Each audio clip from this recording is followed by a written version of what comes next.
صباح السعادة.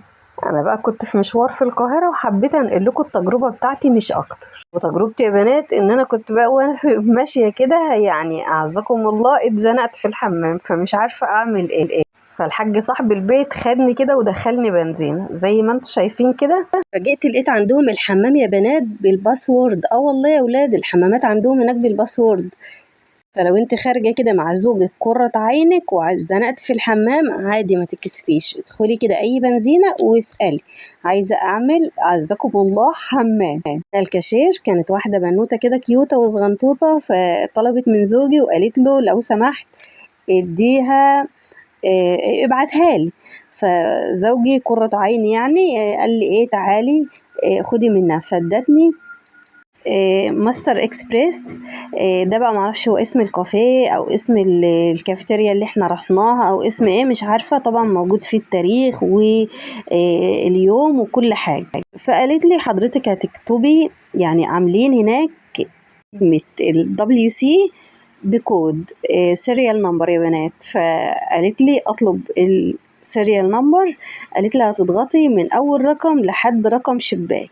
طبعا ده الباسورد يا بنات او اللي انت بتضغطي عليه، والكود بيبقى مكتوب زي ما حضرتك كده شايفة الرقم واخر حاجة الشباك. مجرد ما بتضغطي على الارقام الباب بيديكي اضاءة حمراء، ده لو في مشاكل الإضاءة الحمراء بتروح بتزق الباب وتفتحي عادي خالص مفيش مشاكل. زي ما حضراتكم شايفين الزرار ده بيبقى موجود عندك جوه في قلب الحمام.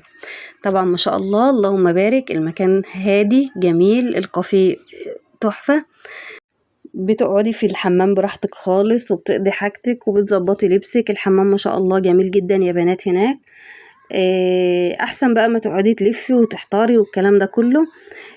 الحاجات دي عادت متاحة، اي كافيه او اي مكان انت محتاجة ان انت او اتزنقتي، لو انت مزنوقة في الشارع عايزة تظبطي لبسك تظبطي اي حاجة، فلو لقيتي اي كافيه اي كافيتيريا اي بنزينة ما تبقيش خالص تتحرجي تماما.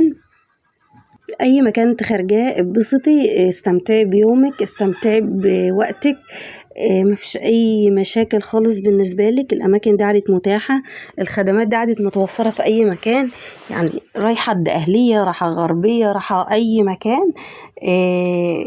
الحاجات دي بجد يا بنات بتوفر علينا ان احنا نتحرك. كنا زمان كتير قوي مننا كان زمان بيتحرج ان هو يخرج او يروح اي مكان، ربما مثلا ان هو يتزنق في الحمام، يحتاج مثلا ان هو يعمل اي حاجة او يقضي حاجته.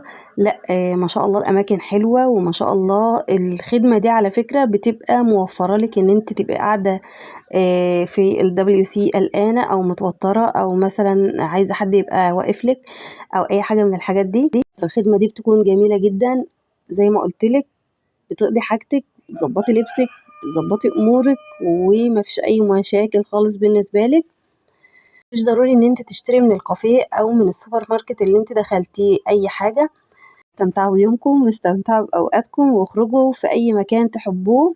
الدنيا بقت اسهل من الاول بكتير، بقت امن من الاول بكتير. بقدم لكم الافكار من اي مكان بحيث ان انتوا لو رحتوا اي مكان وحبيتوا ان انتوا تقضوا حاجتكم ما تبقوش متوترين. في نهاية الفيديو ما تنسوش تحبوا بعض.